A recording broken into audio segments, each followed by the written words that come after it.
이관우 교수에게 한 두 가지 정도의 질문을 제가 던지도록 하겠습니다.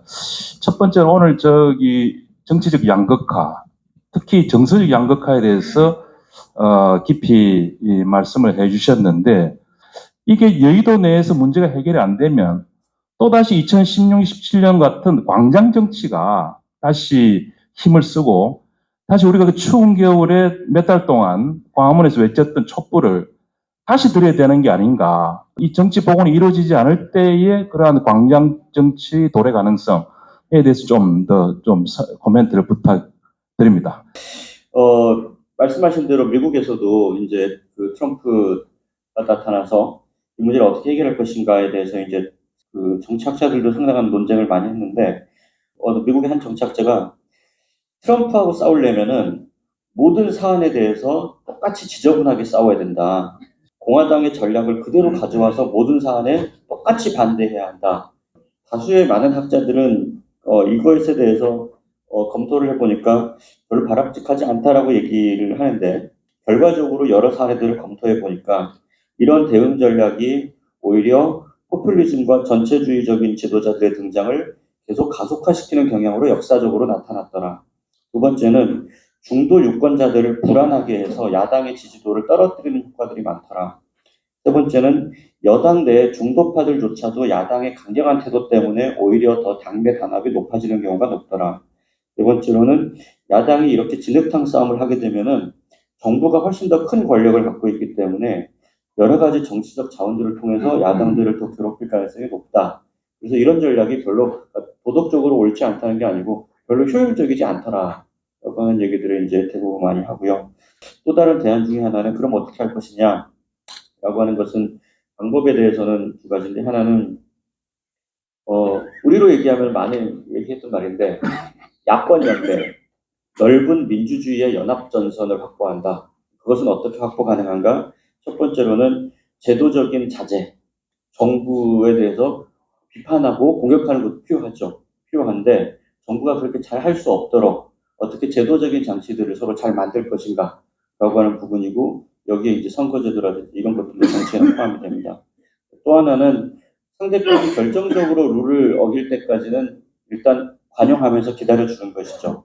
그 과정에서 넓은 민주주의의 연합전선을 형성하고 정부를 견인하도록 노력한다라고 하는 것이고, 그런데 이제 이것이 쉽지는 않죠. 이것이 쉽지는 않기 때문에 개별 정치들이 하기는 어렵다고 생각을 합니다. 그래서 대부분의 정치학자들이 이거는 특정한 정치인들이 하기 어렵기 때문에 정당이 할 수 있다. 그러니까 현대 민주주의에서의 정당의 역할을 게이트키퍼라고 얘기를 합니다. 그러니까 이제 골키퍼 역할을 하는 거죠. 골키퍼 역할을 막 가가지고 공격해서 골을 넣는 게 아니고, 맨 마지막 순간에 민주주의의 고를 지켜주는 거는 정당이라고 하는 거죠. 그 정당들이 넓은 연합전선을 형성하고 버티면 이 문제를 어떻게든 해나갈 가능성이 상당히 높다. 그렇게 하기 위해서는 상당히 정치적 이해관계가 다른, 예를 들면 진보적인 입장을 가진 여러 정당들이나 정치인들, 또 중도까지 포함해서, 그러면 어떻게 하면 넓은 연합전선을 확보할 수 있을 것인가에 대한 전략이 필요한데, 대부분의 학자들이 지적하는 것은 서로의 정체성 정치를 잠시 내려놓고 현안 대응에 집중하자라고 하는 거예요.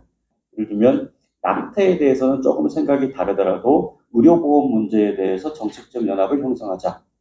안보 문제라든지 경제 문제에 있어서는 중도까지 확장하는 그런 넓은, 그런 어떤 차별성을 서로 상호 존중하고 이해하는 측면에서, 그러나 민주주의의 기본적인 원칙들을 훼손하려고 하거나 외교안보의 근간을 훼손하려고 하는 그러한 시도들에 대해서는 넓은 연합전선을 형성하는 것.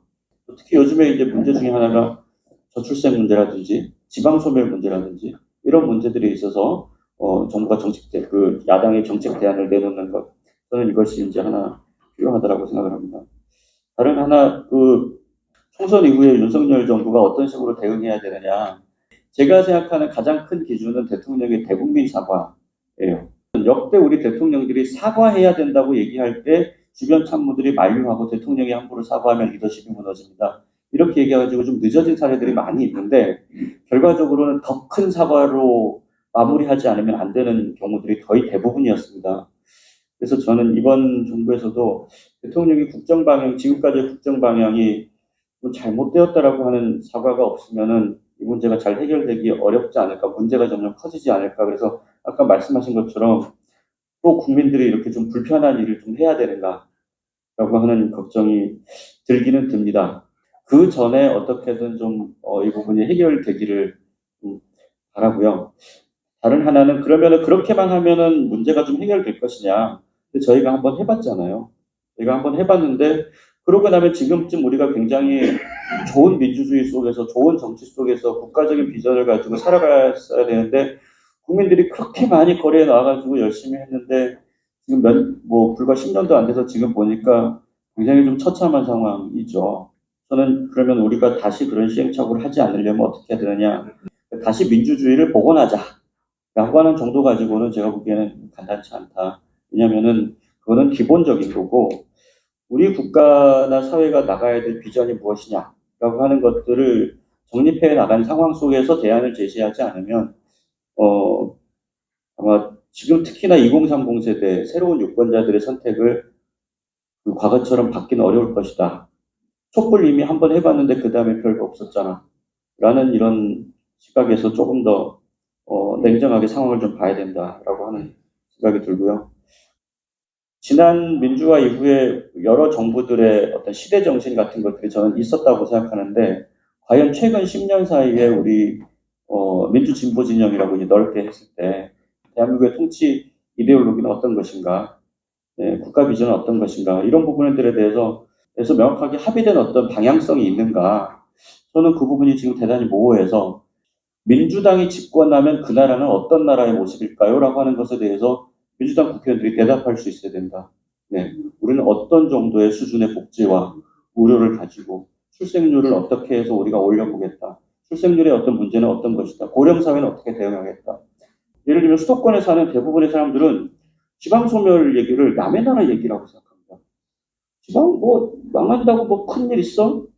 라고 생각을 합니다. 그런 사람들한테는 지방 균형 발전이라는 얘기 자체를 어떻게 해야 되냐는 문제가 아니라 그거 뭐 굳이 할 필요 있습니까? 라고 하는 거 아니면 그거 우리가 막을 수 있습니까? 라고 하는 태도가 나와버리면 어떻게라고 하는 방법론이 일단 먹혀들지 않습니다. 그런데 한국 사회에서 제가 보기엔 가장 큰 문제가 이런 민주 진보 진영의 시대 정신 같은 것들이 제대로 제시되지 않으면서 나타난 문제는 한국 사회 공동체성이라고 하는 것이 대단히 약해져서 여러 가지 정책적인 시도들을 할 만한 기반 자체가 지금 허물어지고 있는 상황이다. 라고 하는 그런 부분들에 대해서 지금 조금 책임감을 가지고 좀 고민해 봐야 되지 않느냐. 윤석열 정부라든지 이런 보수 정부가 좀 무책임한 모습을 보이고 너무 자의적인 통치를 하고 라고 하는 것을 좀 바로잡을 필요는 있겠지만 그러면 그 다음에 대안을 가진 어떤 정부나 정치 세력은 도대체 어떤 비전을 가지고 이 사회를 다시 지속 가능하게 만들 것인가 이런 부분에 대한 준비가 한 10여 년 가까이 별로 없었다. 이 부분을 조금 반성해 봐야 되지 않는가 그런 생각이 듭니다. 네, 그 지금 여러 가지 문제들을 조금 해결할 수 있는 좋은 방법 중에 하나가 개헌이라고 생각을 하고요.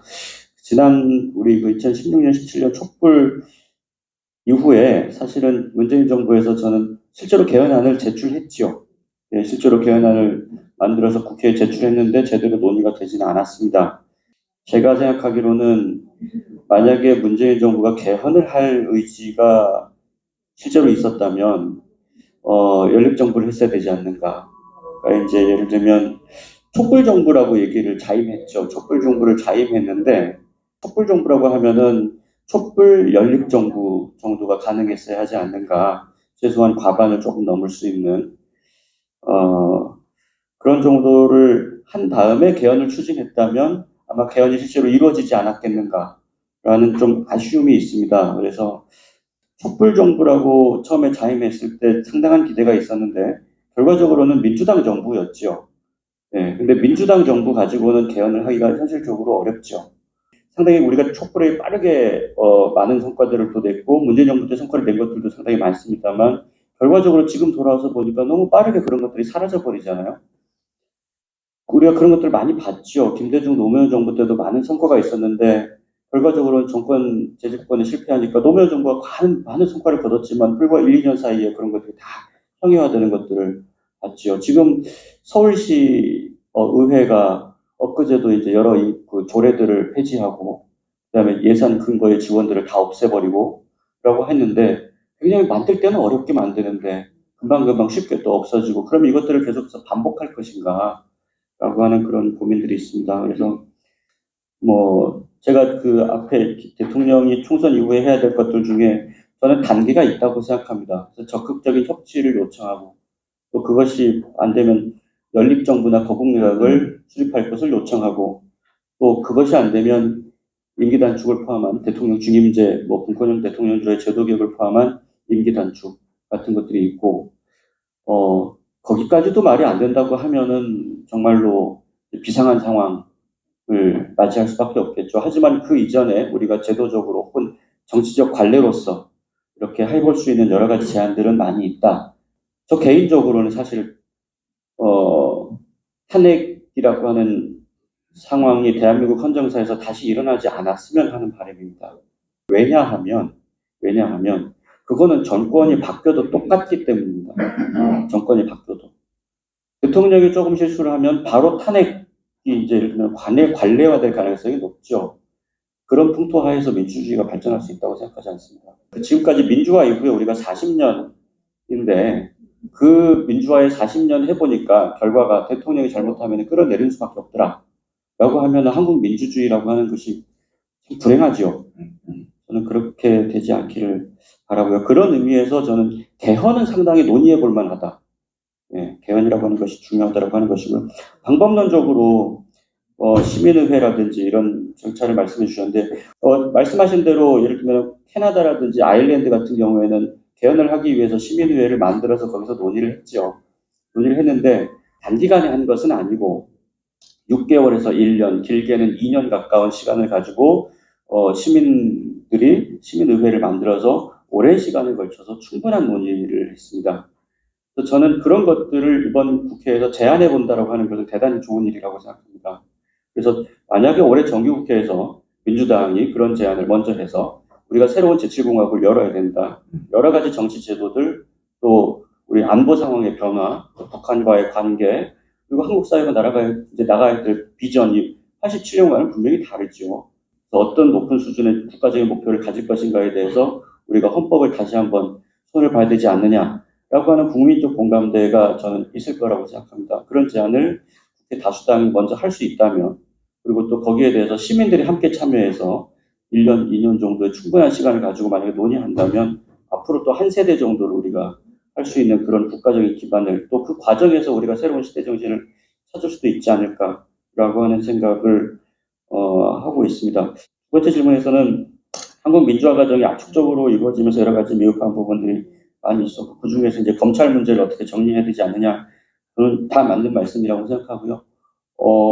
그리고 지금 전 세계적으로 포퓰리즘이 나타나고 있는 대부분의 나라에서 실제로 사법 권력을 이용한 포퓰리즘이 아주 보편적입니다. 우리나라만 우리는 이제 너무 명시적이죠. 검사 출신이 아예 대통령이 됐으니까 아주 명시적이고 특수부라고 하는 특정한 검찰 조직이 이제 막 장악을 하고 검사들이 실제로 이제 대통령실에 굉장히 많이 가고 또 부처들도 파견이 되고 하니까 너무 명시적인데 우리가 조금 과도할 뿐이지 포퓰리즘이 나타나고 있는 대부분의 나라에서 사법 권력을 중심으로 한 국가 권력의 어떤 남용이라고 하는 것은 사실은 상당히 보편적인 일이기는 합니다.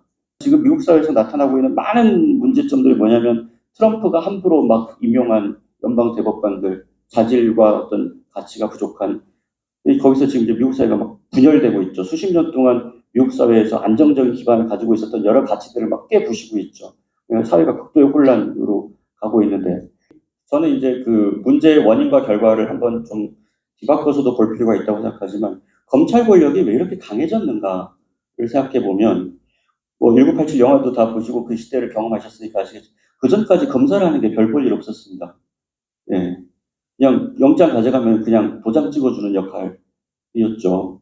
군부와 안기부가 강한 권력을 가지고 있었고 검사라는 건 말 그대로 심부름꾼이라고 부르지 않았습니까 당시에.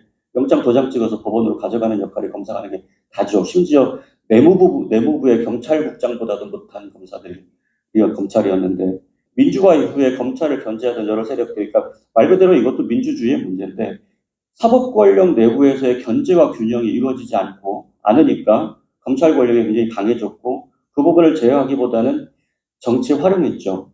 예, 많은 그 민주화 이후의 권력들이. 반대로 얘기하면 저는 정치를 하기 싫었기 때문에 아주 쉬운 방법으로 검찰을 활용했다고 생각합니다. 그게 저는 지금까지 검찰 권력을 쭉 이렇게 민주화 이후의 정권들이 키워줬다고 생각을 해요.